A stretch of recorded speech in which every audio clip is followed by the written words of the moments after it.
এ নবীর উম্মতের দল,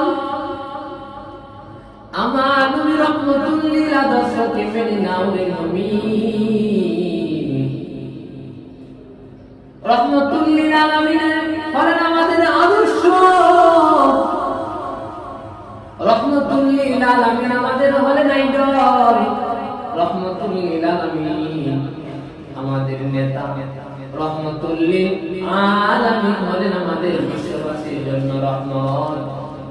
এটা আমার কথা নয়, আল্লাহ বলেন ওয়ামা আরসালনাকা ইল্লা রাহমাতাল লিল আলামিন, ওয়ামা আরসালনাকা ইল্লা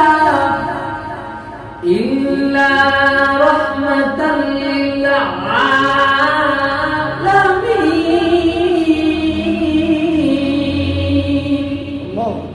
আল্লাহ রাব্বুল আলামিন বলেন বিশ্ববাসীর জন্য রহমতুল লিল আলামিন হলেন রহমত, গোটা পৃথিবীর জন্য রহমত।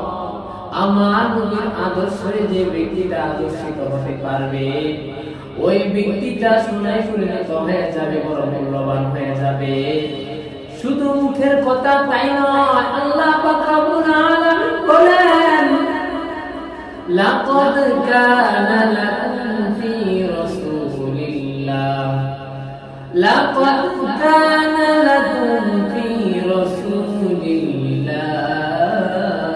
উসওয়াতুন হাসানাহ। রব্বে কারীম বলেন অবশ্যই অবশ্যই তোমাদের জন্যই রয়েছে আল্লাহ রাসূলের মধ্যে উত্তম আদর্শ, আমাদের জন্য আল্লাহ রাসূলের মধ্যেই রয়েছে উত্তম আদর্শ। এটা রব্বে কারীমের বাসন। এই জন্য আমাদের আদর্শকে রহমতুল লিল আলামিনের আদর্শে আদর্শিত হতে হবে। বাবা হিসাবে আমাদের নবীকে ফলো করতে হবে।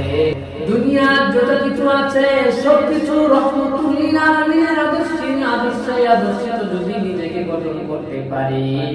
ঘুমানোর মধ্যে সুন্নত রয়েছে, বাথরুমে প্রবেশ করার সময় যে সুন্নতগুলো রয়েছে, ছোট ছোট যে আমলগুলো আছে, আমলগুলোকে কখনো ছোট মনে করতে নাই। হাদিসে এসেছে আহাবুল আমালি ইলাল্লাহি ইয়াদুহা ওয়া ইন কাল্লা, আল্লাহর কাছে ওই আমলটা বেশি দামি, ওই আমলটা বেশি মূল্যবান যে আমলটা সবসময় করা হয় যদিও তা কম হয়।